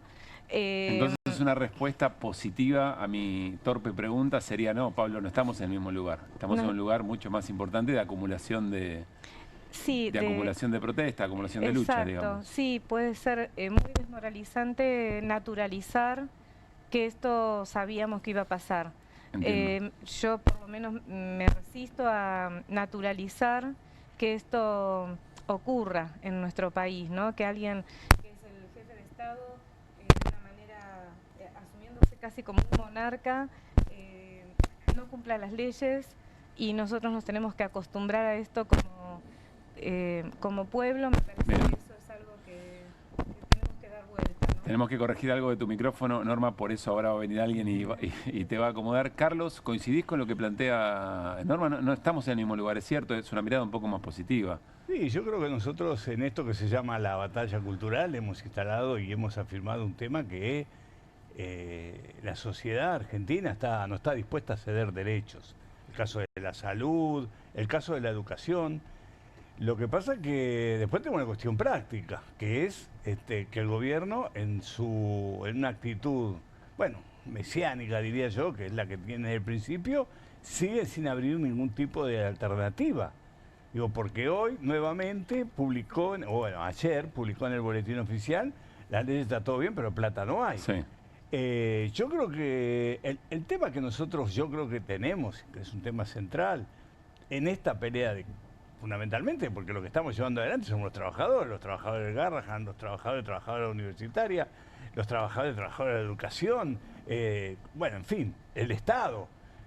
Es que si nosotros no somos capaces de poder configurar un gran frente, nosotros de a uno nos van ganando. Esto es lo que nosotros vemos. Pero eso también hay algo ganado, Carlos. Mientras estamos compartiendo imágenes de lo que fue la movilización a Plaza de Mayo, ¿hay algo ganado en eso o no?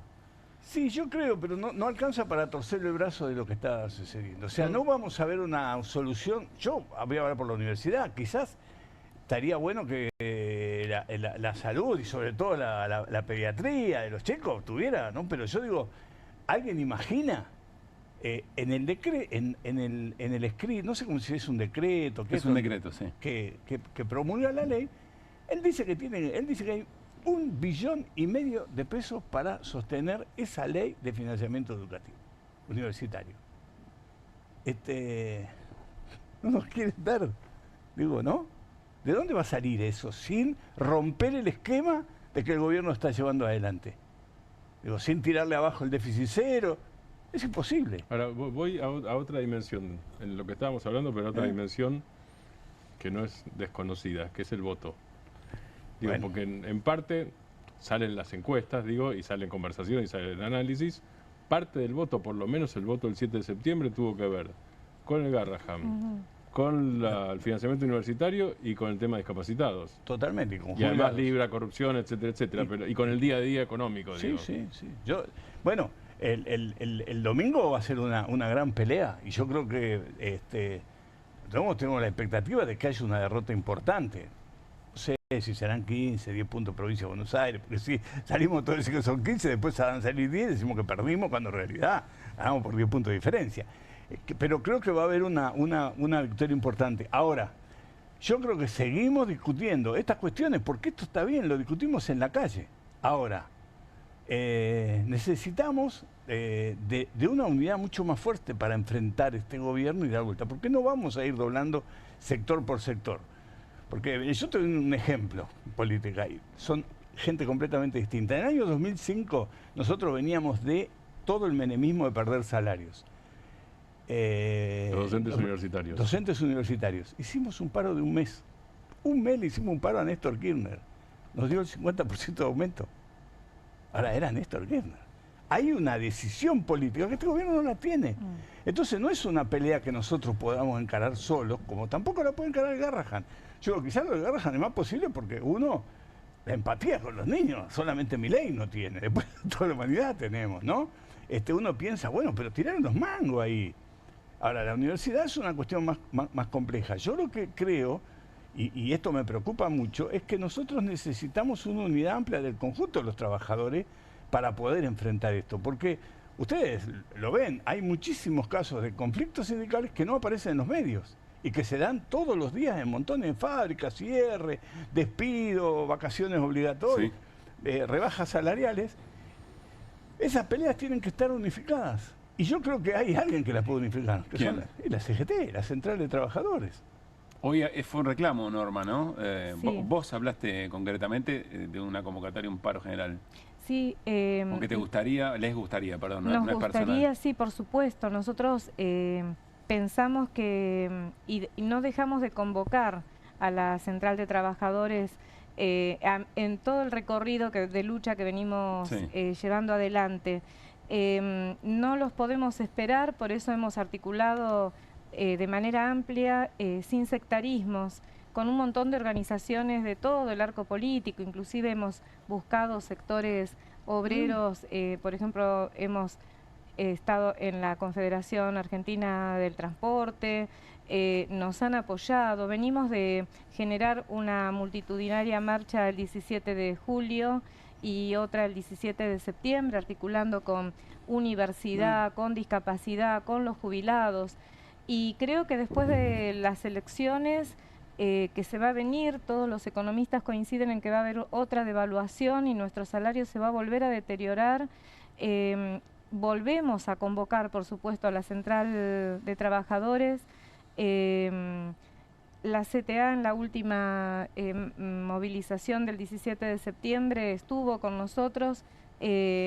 No llamaron a un paro, pero estuvieron. Y creo que de esa manera tiene que ser de nuestra parte como trabajadores y trabajadoras de distintos sectores, que estamos viendo concretamente cómo se pasa por encima de un hospital de referencia nacional, y con todo lo que eso significa, apelar a la Central de Trabajadores para decirle qué están esperando para llamar un paro nacional. Hoy hubo ¿no? un momento, ¿no?, en que se cantaba. ¿Lo tenés, Juli? Ese momento, avísame. A ver, dale, lo compartimos.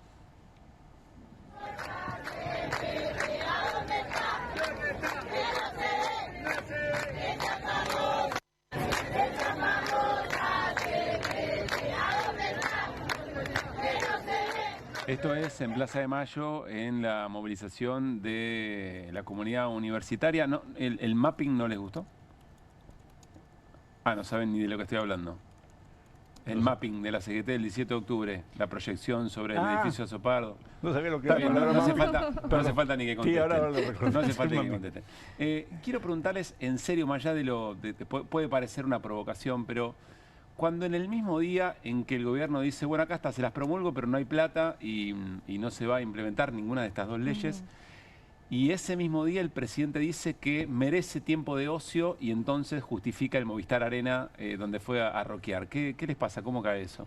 No, bueno, por eso digo, es muy indignante, ¿no? Es sumamente indignante lo que está pasando en nuestro país, las declaraciones del presidente, las declaraciones de él, quien es ahora el presidente de la Comisión de Presupuesto.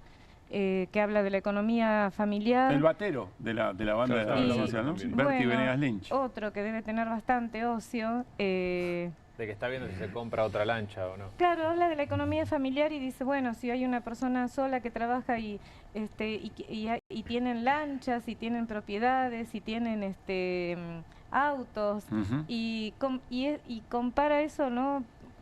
Habla de eso como economía familiar, cuando en realidad la mayoría, o sea, es un gobierno que está tomando una distancia tremenda del pueblo y de la mayoría, ¿no? De trabajadores y trabajadoras que nos levantamos todos los días para ir a hacer nuestro trabajo, y que lo que queremos es tener paz, sobre todo, poder tener un salario que te alcance para llegar a fin de mes. Nuestro salario se devaluó desde noviembre de 2023 casi un 70%, entonces nadie llega a pagar el alquiler, ni la luz, ni el gas, ni el transporte.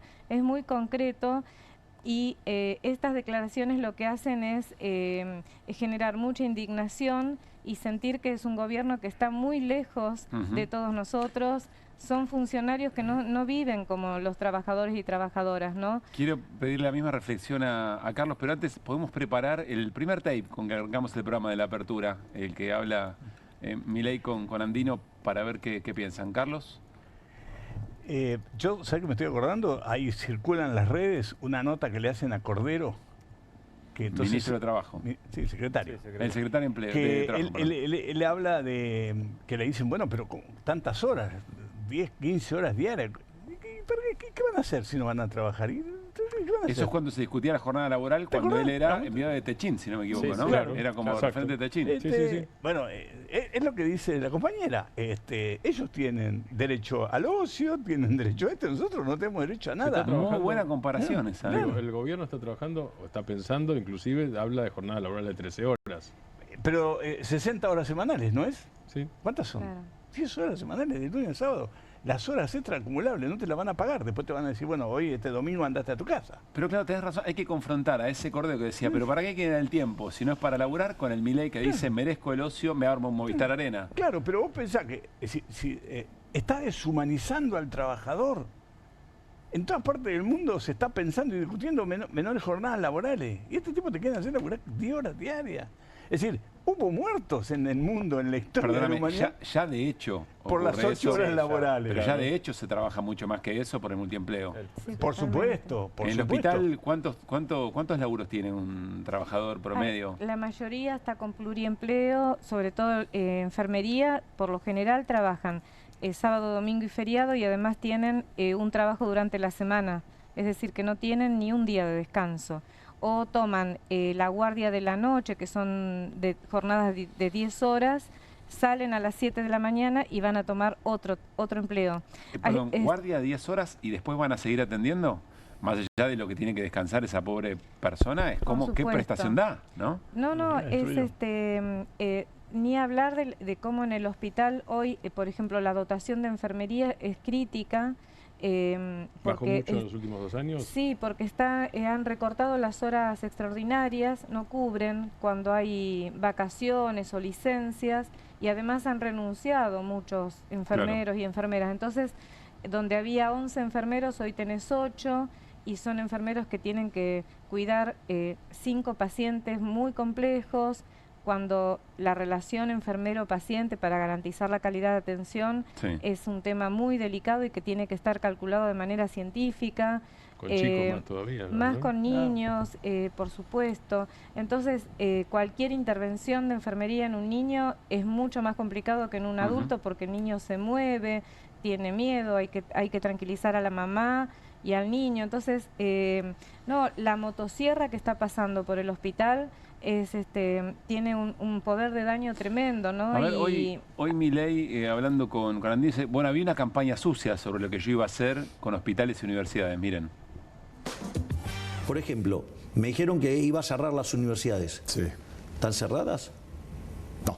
Siguen. Dijeron que iba a cerrar los hospitales. ¿Están cerrados? No.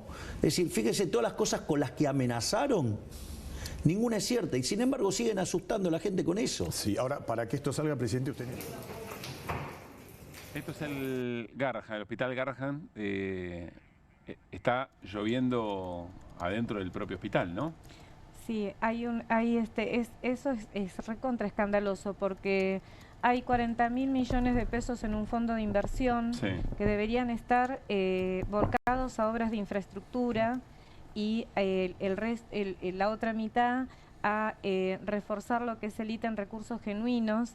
Nosotros estamos haciendo un amparo reclamando que, así como la facturación durante el 2024 aumentó un 400%, que el ítem recursos genuinos aumente de manera proporcional, que es lo que corresponde, pero están abandonando el hospital. Han recortado gastos en medicamentos oncológicos, en un hospital que atiende el 40% de los niños con cáncer. Por eso nosotros queremos impulsar que el Poder Legislativo impulse un juicio político al presidente Milei por incumplimiento de los deberes de funcionario público, porque es un escándalo que un presidente haga estas declaraciones cuando está realmente con datos precisos abandonando el hospital. Hemos hecho una denuncia también en la Defensoría del Niño, Niña y Adolescente con todo lo que se está dejando de hacer.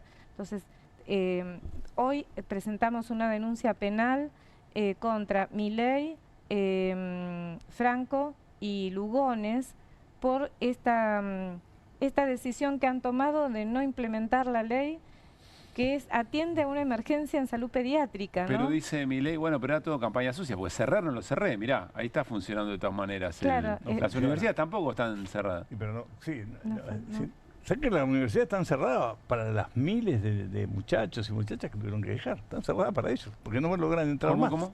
Están cerradas para los que no logran entrar más a la universidad. Para los docentes y los enfermeros que se fueron, las enfermeras también. No, pero está claro. Claro, también. Hoy tenés se han ido, dicen alrededor de, no hay ninguna estadística seria, pero más de 10.000 docentes. Eso en alumnos multiplicado por 10. Las becas de 35.000 pesos por mes. Imagínate que uno estudia en la Universidad de Buenos Aires y tiene que viajar de Avellaneda todos los días.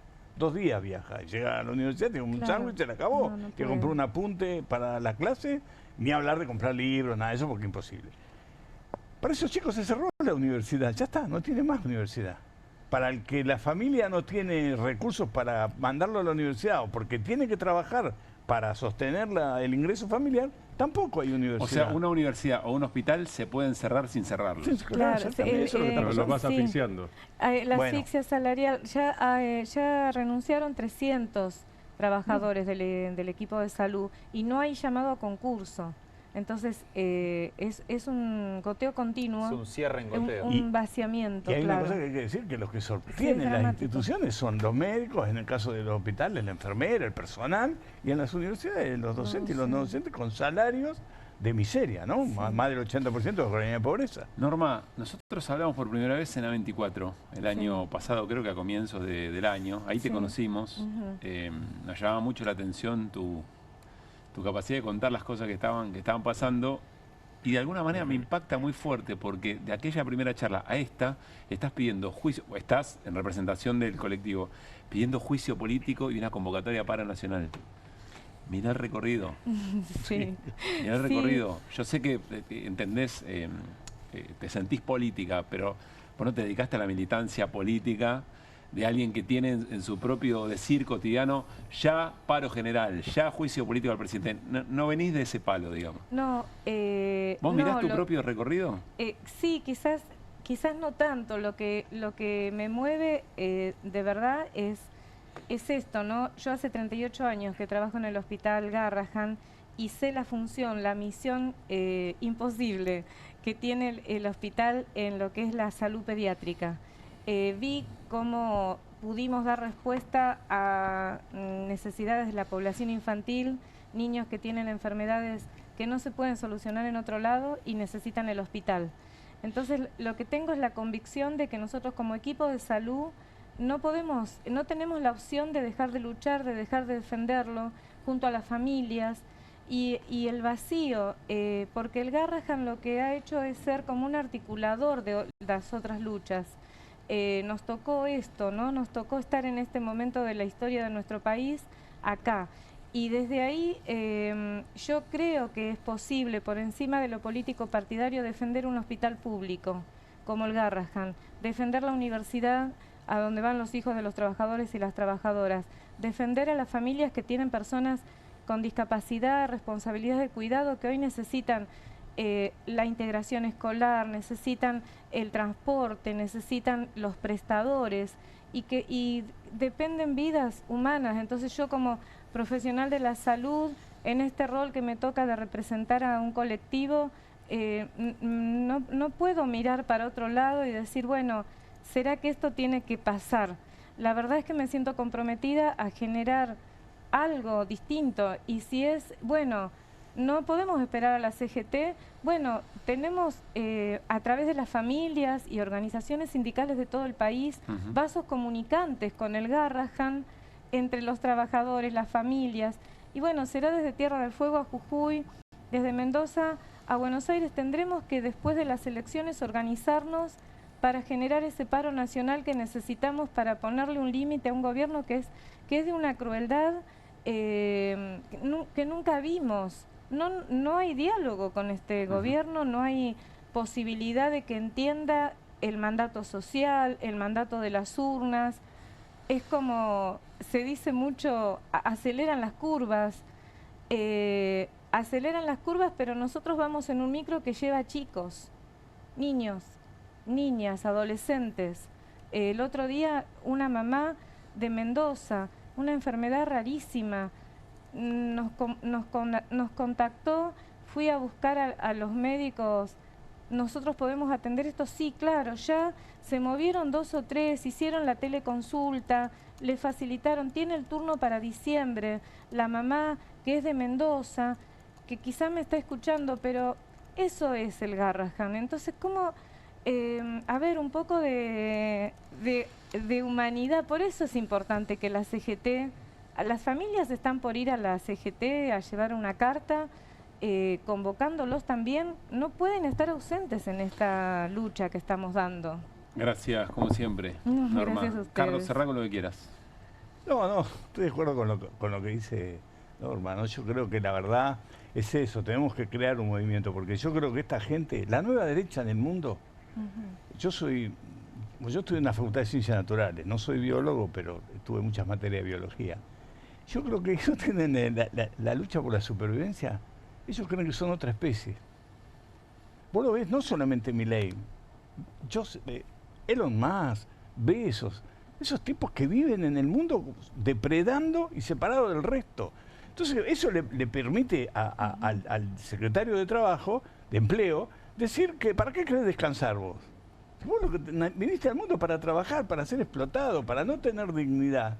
En un país donde la dignidad, donde los derechos tienen una historia muy profunda de rebeldía de la gente.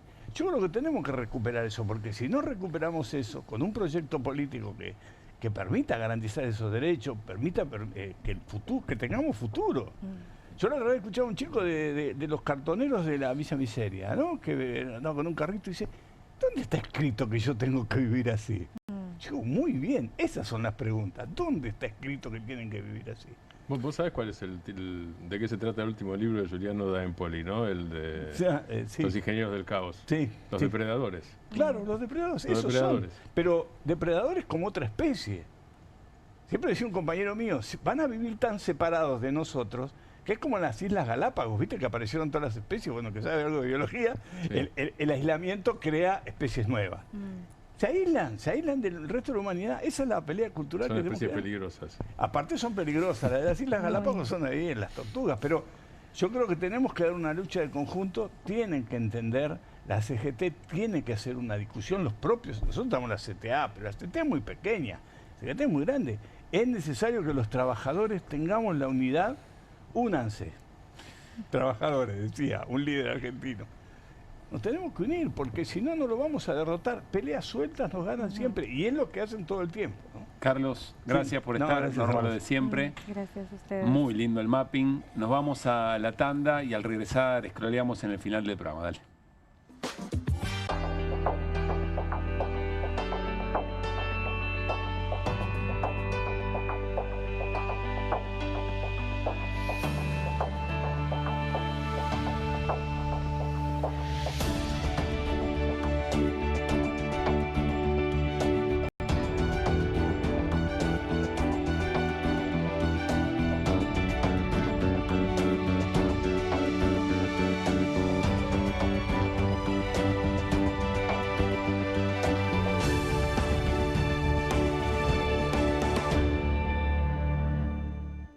En Pilar contamos con Mimuni, nuestra herramienta digital de atención ciudadana para solicitar turnos, realizar trámites y gestionar reclamos de manera ágil y cercana. Descárgate la app o chatea con nosotros por WhatsApp a través de 11 52 38 68 64. Las 24 horas del día. También podés acercarte a cualquiera de nuestros puntos Muni de lunes a viernes de 8 a 18 horas y los sábados de 9 a 15 horas. En Pilar seguimos acercando el Estado a todos y todas las pilarenses. Pilar presente con futuro.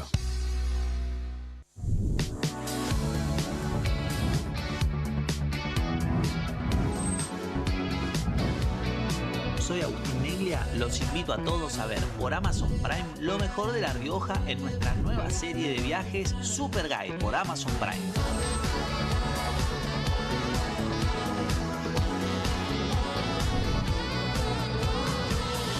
Una excursión increíble en La Rioja, ojalá que puedan venir algún día porque es una experiencia inigualable.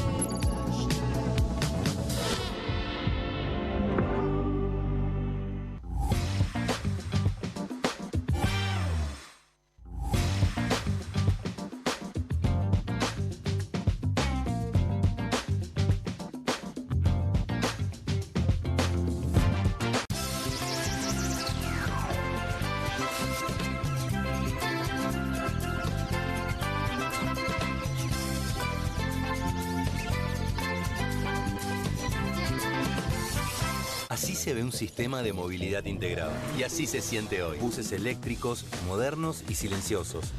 Peajes inteligentes sin barreras. Y más obras para viajar mejor. Todo conectado. Buenos Aires Ciudad. Hay casa. Hay freezer. Hay helado. Hay serie. Hay sillón. Hay bono helado. Hay amigos. Hay reunión. Hay postre, bro.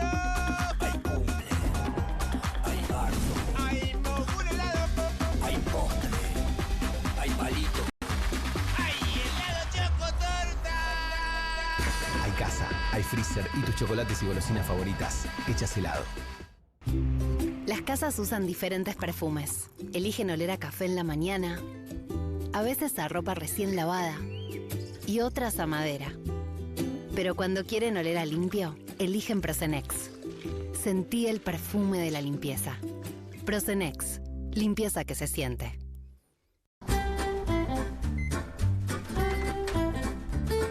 Yo, la media tarta que congelé el sábado, medio huevo duro y un sorrentino. Me gustaría media porción de pizza, 3 nuggets de pollo y medio choclo. Crea tu propio menú con lo que tenés en tu casa, con un microondas Atma. Necesitamos terminar lo que empezamos. Necesitamos hacer las reformas que faltan. Si lo hacemos, Argentina cambia para siempre. Es la última oportunidad. Es a todo o nada. Es ahora o nunca. La libertad avanza o Argentina retrocede. Patricia Bullrich, candidata a senadora nacional por la ciudad de Buenos Aires. La libertad avanza. Lista 501. Che, prendete una cosa de loco. Bien, acá estamos, Turco. Nos juntaron. Acá estamos. Qué alegría estar Dame un abrazo, juntos, dame un dame un abrazo. Qué lindo. Qué lindo Vamos verte. a salir por este programa que es maravilloso. Esto es Cata TV Streaming y aparte nos fusionamos con Bravo TV. Qué fusión, qué alucinante. Cuando el talento se une para llevar el... Gracias por el talento. Sí, no hablaba de nosotros. Vamos de lunes a viernes de 16 a 17. De lunes a viernes, de 16 a 17 en... ¿Cómo se llama? Esto es Cata TV Streaming, Bravo TV y esto es Una Cosa de Locos. Una Cosa de Locos. Qué bueno. Programa. Por Cata lo vas a ver, por Cata lo vas a disfrutar. Che, prendete una cosa de loco. Bienvenido a todo Latinoamérica. Caras TV llegó a DirecTV, el canal de las celebridades. Entretenimiento exclusivo las 24 horas del día. Más Caras, con la conducción de Héctor Maugeri. Red Carpet, Caras News, Caras Realeza, Caras Fashion, Caras TV. Llegó a DirecTV. Contenidos exclusivos para toda Latinoamérica. Vas a votar diputados y senadores. Elegí a quienes siempre enfrentamos y enfrentaremos a Milei. En Cava, Cristian Castillo y Mercedes Trimarchi senadores. Frente de Izquierda, lista 506. Si queremos ir para adelante, el primer paso es no elegir ni a los de antes ni a los de ahora. Si no vas a votar, ganan ellos. Con tu voto, vamos para adelante. Para adelante, lista 69. Facundo Manes, senador nacional por Ciudad de Buenos Aires. Votame para una ley que te dé medicamentos accesibles y que termine con la corrupción política farmacéutica. Votame para empezar a producir y trabajar y terminar con la especulación financiera de ganar plata sin trabajar. Votame para potenciar la libertad de expresión y multar a esos periodistas que te agravian y te niegan el derecho a réplica. Marcelo Pereta, Jimena Arce, candidatos a diputados nacionales por Cava. Movimiento Plural, lista 352.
Bueno, finalmente la justicia electoral resolvió de qué manera se tienen que difundir los resultados del domingo, Martín. Así es, y lo resolvió de qué manera. La manera es obvia, distrito por distrito, porque las candidaturas son distrito por distrito. Perdió de nuevo la Libertad Avanza, viene perdiendo por lo menos 2-1. Quería reimprimir las boletas, la boleta de la provincia de Buenos Aires, no pudo. Quería que el domingo se informe oficialmente por el voto nacional y no provincial, no pudo. Consiguió la reimpresión del afiche para que no aparezca Esper, sino que aparezca Santilli. Digo, eso sería un 2-1 más o menos. Pero esto le importaba mucho porque quería... Deben tener confianza. Yo no sé en qué encuestas se basan, pero deben tener confianza pensando que en Córdoba, Santa Fe, Mendoza, en Mendoza seguramente les va a ir bien, Córdoba está discutido y Santa Fe está discutido. Provincia de Buenos Aires, ninguna encuesta duda de que a la Libertad Avanza le va a ir mal. Ahí la pregunta es por cuánto, ¿no? Por cuánto, exactamente. Pero evidentemente los libertarios tenían la idea de pintar, de violetizar un poquito el mapa nacional para que no se discutiera distrito por distrito y aprovechar otra cosa que es elemental, que es que Fuerza Patria con ese nombre va en 14 distritos. Ahora, había un absurdo desde el punto de vista político. Igual la Cámara Nacional Electoral no se mete en lo que yo estoy diciendo. Sí. No se mete en el absurdo político. El absurdo político es pensar, por ejemplo, para dar un solo caso, que Infran, aunque no se llame Fuerza Patria, es otra cosa distinta a Fuerza Patria. Es obvio que no lo es. Digo, no es el caso de Schiaretti, que es peronista, pero es un peronismo cordobesista. Quintela, Silioto... Tal cual. Sí, tal cual. Tenés unos 8 distritos donde tenés eso. Tal cual. Exactamente, y obviamente es el peronismo de Fuerza Patria. Lo cual muestra que va a haber una disputa sobre cómo leer los resultados. Totalmente, ¿no? Sí, claro que sí. ¿Vos tenés algo resuelto ahí? Porque el gobierno diría, mirá, lo dice abiertamente, lo dijo Milei en la nota de hoy, con que yo pueda mantener ese tercio que me permita aguantar vetos, estoy. Sí. ¿Coincidís que ese es un resultado victorioso para Milei? No, yo creo que ningún resultado es victorioso para Milei porque la situación económica es horrible y la percepción de la situación económica es expresión de deseo, también. Martín, pero... No para nada. A ver, explicar, argumenta un poco más. Yo creo que la narrativa esa dura 2 días. La narrativa. Sí. Por un lado. Vamos a hablar dos partes. Lunes sale el gobierno y dice, obtuvimos el tercio. Tu pregunta es interesante porque la puedo dividir en 2 partes. Dale. Una parte es la narrativa. Yo creo que la narrativa en este país dura 2 días. O uno si hay algún escándalo o alguna noticia fuerte. 3 días, 4 días. No dura más que eso la narrativa. Pero voy a otra parte que es interesante lo que vos planteás, porque es el tema del número para blindarse frente a los vetos. Y eso lleva a una deriva autoritaria. Pero no es que a mí me parece que lleva una deriva autoritaria. Lleva una deriva autoritaria. Y ahí el desafío, yo no tengo respuesta para eso.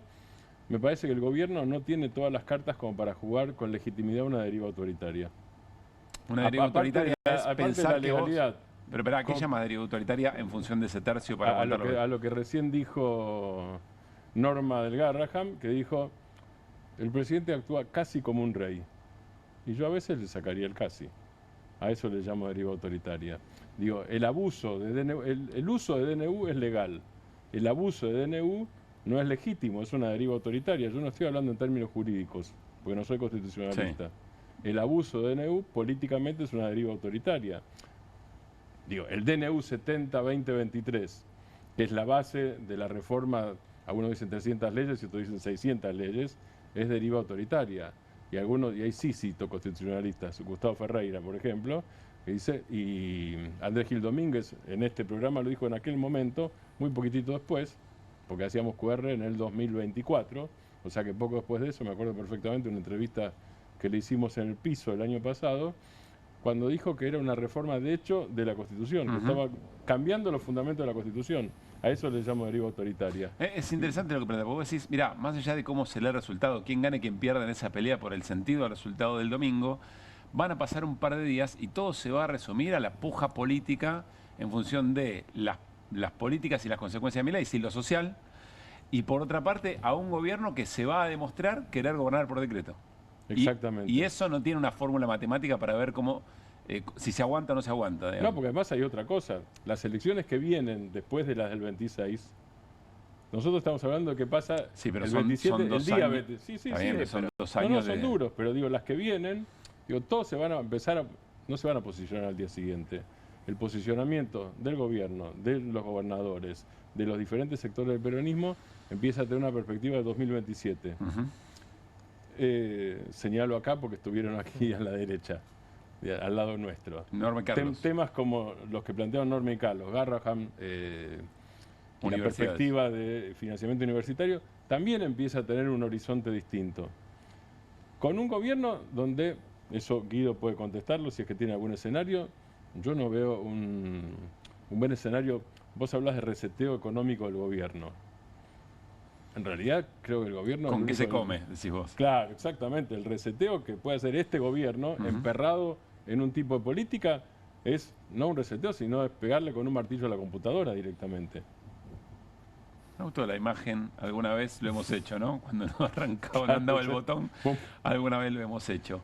Muy interesante, Martín, me parece que de esto vamos a estar hablando mucho la semana que viene. Dice, entramos en un momento de QR en el que manda literal y directamente la producción y nos empieza a ofrecer material para reaccionar, cosas que quizá no vimos. Nos habla de una nota de el diario Clarín, a ver. El PRO sacó a todos sus fiscales de la matanza por el destrato de un puntero y dejó sola la Libertad Avanza a días de las elecciones. Dice Clarín, ¿no?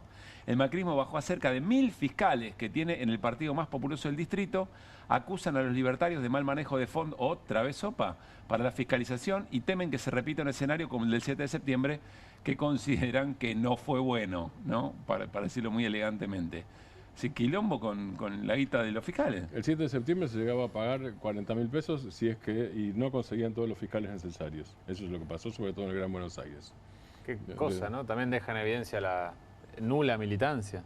Sí, la fragilidad. Sumo a esto un enojo que parece bastante matizado, por lo menos públicamente, otra vez entre el equipo de Sebastián Pareja, armador en la provincia de Buenos Aires, y Santiago Caputo, un poco más agrandado con el respaldo de los Estados Unidos, ¿no? Muy reivindicado por Barry Bennett, el asesor de Trump, que vino acá a explicar cómo había que construir la gobernabilidad. El presidente Javier Milei dio algunas explicaciones sobre, bueno, un poco esto, ¿no? Cambios de gabinete después del domingo, a ver. Usted me conoce, yo soy bilardista a ultranza. Sí. Yo tengo un contrato con los argentinos que fue cuando me eligieron en el 2023. Usted recuerda, nadie hizo propuestas, el único que hizo propuestas fui yo. Y le voy a decir algo, es un trabajo que hizo el propio Manuel Adorni, que hizo la bitácora de logros. Nosotros hemos cumplido el 99% de las promesas de campaña. En 20 meses, o sea, eso no lo hizo nadie en Argentina, nadie. Era una rareza que un presidente llegara diciendo no hay plata. Bueno, digo, lo cumplimos, porque en el primer mes alcanzamos el equilibrio fiscal en el Tesoro y en 6 meses arreglamos el descalabro que nos dejaron en el Banco Central. Digo, algo inédito en la historia. Pero al margen de eso, a lo que voy es, yo tengo un contrato con la población, con los argentinos, y lo voy a cumplir. ¿Eso qué quiere decir? Que de cara al segundo tramo de este mandato voy a reacomodar el gabinete para lograr los objetivos de las reformas de segunda generación. Y eso es lo que voy a hacer. Es decir, el día 26 a la noche, con todos los números, digamos, veré qué tipo de entramado necesito para lograr los objetivos. Y eso es lo que voy a hacer.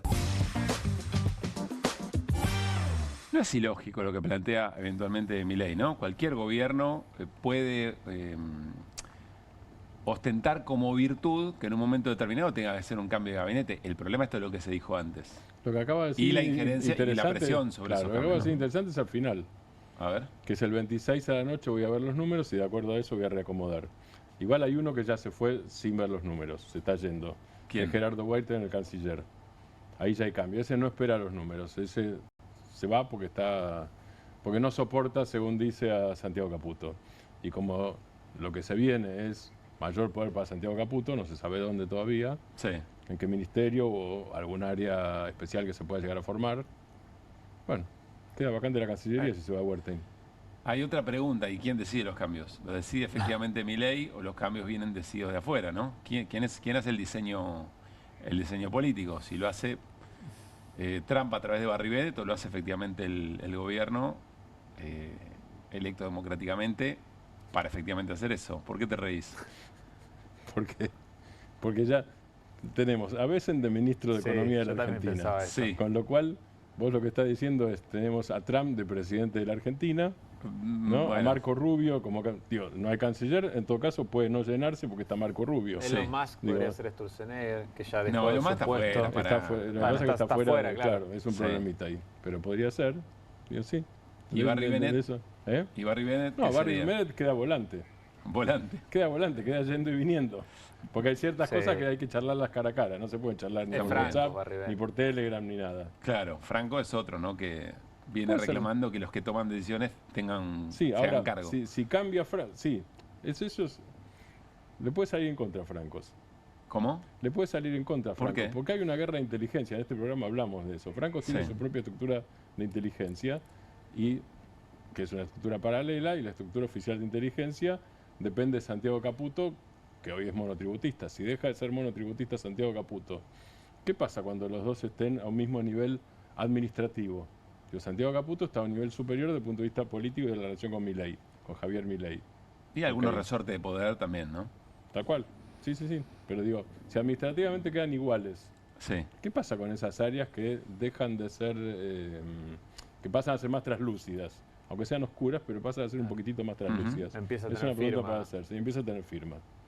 Claro, donde empieza a haber papeles, registro de lo que se hace. Tenés presupuesto, digo... Algo que le envidia mucho, ¿no? A Santiago Caputo, el hecho de no tener firma, ¿no? Dice, de poder entrar sin tocar la puerta de la oficina del presidente. No, es una situación inédita. Yo no recuerdo una situación así, de alguien que tenga tanto poder tras bambalinas, ¿no? Mirá que han habido personajes... Haces bien en no recordar porque no hay. Han habido personajes muy importantes y muy determinantes detrás de las cortinas, pero... así como esto yo no recuerdo. Encima que además sabemos que detrás de Santiago Caputo estaba todo ese esquema de inteligencia política de los Estados Unidos, ¿no? Y de lobby político de los Estados Unidos. Estaba pensando mientras veía la entrevista con Milei, ¿cómo nos sentiremos cuando volvamos a ver a presidentes entrevistados en plano horizontal? ¿No? Va a ser muy raro. Nos va a llamar mucho la atención, ¿no? Cosas que vamos naturalizando. Me encanta hacer reír a Martín. Bueno, en mi familia no pasa de ser reír con mis chistes, pero acá sí. Bueno, Federico Sturzenegger. Perdón, es que nunca me había imaginado eso que vos decís, pero es cierto, claro. Porque son todas como en picada. Muy raro. Son todas en picada. E iluminadas, digamos, ¿no? Todo en picada. Sí. Todo en picada, muy bien. Bueno, Sturzenegger, Federico Sturzenegger, ministro de Desregulación, pero no sé si con poco trabajo por ahora, ¿no? Como muy raro. Pero mejor, déjalo. A ver, protagonista de lo que vamos a ver a continuación. No lo ve de la misma manera es Donald Trump. Dijo, no tienen dinero, no tienen nada, luchan con todas sus fuerzas por sobrevivir, se están muriendo. ¿Qué piensa usted sobre eso? Bueno, Trump es un político de frases fuertes, ¿ok? Pero me parece que el apoyo que ha dado el presidente Trump al gobierno de Javier Milei es algo absolutamente inédito. O sea, que esto, por ejemplo, viste que el Tesoro está comprando pesos. Eso lo hizo con dos economías Estados Unidos en su historia. ¿Sabes cuáles dos economías? Alemania y Japón. Entonces hubo en algún sentido un apoyo estratégico de Estados Unidos a esas economías. Bueno, y todos sabemos lo que son esas economías. O sea, ¿usted piensa que vamos camino hacia Alemania o Japón? Con Javier Milei no tengo absolutamente ninguna duda. Es muy interesante porque es muy parecido el argumento al de Villaverde, la diputada rionegrina, que dijo, para demostrar que yo no soy narco me voy a hacer una rinoscopía. Y acá dice, claro, si Estados Unidos apoyó a Alemania o a Japón, básicamente vamos en ese camino. O lo somos o vamos en ese camino. Son peras con manzanas, ¿no? Como que no tiene mucho que ver, ¿no? Sí, a mí no resulta mucho el argumento. Mucho lo que dice que compra pesos. ¿Viste? ¿Por qué? Ese porque giro vos que decís le que en hace... Alemania no compró pesos. No, claro, pero digo, es vender dólares, vamos, ¿no? Eso de comprar pesos no se va a quedar. No hay un interés. No hay un interés por comprar una desesperación pesos. Claro. Ya que tocas el tema, tenemos unos minutos, ¿no, señor conductor? Sí, señor. Bien. Si el lunes el dólar está a 2.000, sí, por lo que sea de las elecciones, Besen habrá ganado guita, porque Besen dijo, yo sé lo que hago. Digo, yo compro barato y vendo caro. Y vamos a ver si vende. La cuestión es... Pero si el dólar está a 2.000, ¿Besen habrá ganado guita? Y si vende los pesos, no. Para recomprar no va a haber ganado plata. No, o sea, pero es señal de que va a esperar que el dólar va a estar más barato. Por eso, ¿cuál es el escenario que le conviene a Besen después de esa frase? El escenario es que entiende de que va a seguir bajando el dólar. Bien.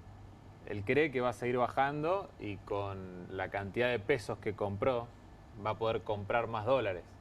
Apuesta a que el tipo de cambio de Argentina siga bajando, como decía el presidente, de que va a llegar a la zona de 600 pesos. La verdad que es poco probable. El trade, como se dice, si al otro día de las elecciones abre en la zona de 2.000 pesos, es malísimo. A veces se gana, a veces se pierde, le dirá claro. Bessent al pueblo estadounidense. A Bessent se gana. Tenemos algo más, me parece, ¿no?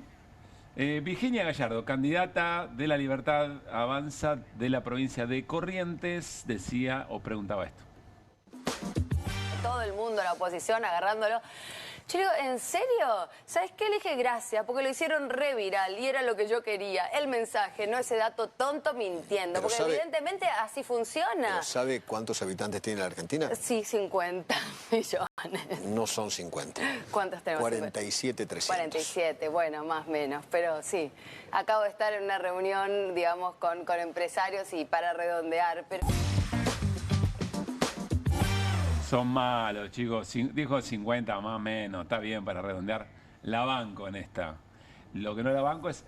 porque es la misma teoría de, bueno, hablan mal de mí. Es como, ¿no? Ayer el libertario que hablaba de cómo se burlaban de Milei en los programas de entretenimiento estadounidenses y decía, hay que llegar. Un paisito como el nuestro que llega, aunque sea a ser bardeado en esos programas de Estados Unidos, eso es llegar, eso es ganar. Eso es fenómeno barrial. Ese argumento de Virginia Gallardo no lo banco tanto, pero para... 50 millones, ¿no? Sí, se lo damos por válido. Más o menos 5%. Emilia Orozco, sobre los aborígenes, a ver. Voy a lugares donde tienen 6, 7 hijos y digo, no tengas más hijos. Si vos no los tenés en las condiciones en las que te gustaría, si realmente amás a esos niños, primero asegurarles el bienestar y después fíjate si seguís ampliando tu familia. Y hay gente que dice, no, yo quiero tener más porque cobro tal cosa. Entonces, cuando nosotros hablamos de la batalla cultural, se trata de eso. Hemos tenido un gobierno que le ha hecho creer a la gente que los recursos son infinitos y vos sabés muy bien que no es así. Si vos gobernás de manera responsable, hay que tomar medidas que a veces son odiosas y que a mí, como representante de La Libertad Avanza, en Salta, en zonas muy marginadas, Salta es una de las provincias más pobres, si me voy al norte, al Chaco salteño, donde tenemos comunidades aborígenes, es muy difícil hacerle entender al aborigen que tiene, cuál es la forma o el mecanismo de salir adelante. Emilia Orozco, además de ser diputada nacional, es primera candidata a senadora nacional por la provincia de Salta. Yo me quedo con lo que dice Gieco, ¿eh? ¿Con? Con los Orozco me quedo con lo que dice Gieco. Yo pongo los votos solo por Rodolfo, por Emilia no. Muy bueno. Muy bueno, Martín. Bueno, estamos llegando al final. ¿No tenemos un meme para Guido? A ver, esto es dedicado a Guido Bombini. No, gracias. Yo solo tomo deuda. Debo reconocer que me sacó una sonrisa, ni bien lo vi en la sorpresa. Para mí está bien. Está dentro de la categoría, está bien. Nuestro ministro de Economía... es un tomador compulsivo, aparte de todo. De deuda. No, eso no cabe duda. Claro, de deuda. Sí, no tomador compulsivo. Lo hizo con señor. Macri, lo hace ahora. Circulaba con Macri ese. Y muy, diríamos, suelto de cuerpo, ¿no? O sea, sin ningún tipo de inconvenientes ni de problemas. Muy canchero también. Hoy tuvo tiempo para responderle también a Delfina Rossi, pero parece que para ir al Congreso de la Nación a hablar sobre el presupuesto no tiene mucho tiempo. Cierto. Bueno, esto pasó en TN con el primer candidato a diputado nacional de la Libertad Avanza en Córdoba. A ver. Bueno, estamos festejando la conexión, ya que viene el presidente de la Nación de acá de Córdoba, la conexión especial que tiene él con la gente de Córdoba, con el público de Cordobés y el público cordobés con él. Y se fue a negro. El público cordobés, ¡pum! El público cordobés pisó el cable. La conexión con Córdoba no parece ser la que está diciendo el candidato. Parece que el 77% del 2023 no se va a repetir en Córdoba. Bueno, claro, más que el público cordobés, la desconexión es. La conexión, ¡pum! Se cae. Las fuerzas del cielo, ¿serán? Que están operando en la fuerza escena. de Schiaretti. Muy bien. Y hay un resultado, a ver, en función de ese número final que mencionaba Martínez, que pasa en la provincia de Córdoba con la Libertad Avanza, eventualmente, ¿no? Y uno más, creo que es el último, a ver. Apareció el fibrón. Está bien. Made in China, no te puedo creer. No te puedo creer que era hecha en China. Está, por supuesto, un chiste de nuestros amigos de AMEO para cerrar el QR de la jornada de hoy. Bueno, nos vamos a reencontrar mañana a 10 de la noche aquí en Bravo TV para hacerlo en vivo. Martín Granowski, que esté muy bien. Igualmente. Usted tiene una jornada muy importante, no mañana pasado, ¿digo bien? Mañana. ¿Es mañana? Mañana. Semifinales de Copa Libertadores. Así es. ¿Acá o allá? No, en allá. Río de Janeiro. Es mañana. ¿Y mañana tiene que venir? ¿Tiene que venir mañana? No. Qué bien negocia Granowski, ¿no? No me toca. Ah. No, es miércoles, no tuve que negociar nada. Eventualmente con la Comebol hiciste una muy buena negociación. Claro, exactamente. Bueno, mucha suerte si no nos volvemos a Muchas ver. gracias. Guido Bambini, ¿Boca va por la Copa cuándo? Por la Copa, no, son 6. Estamos tranquilos. Mala mía, muy equivocado.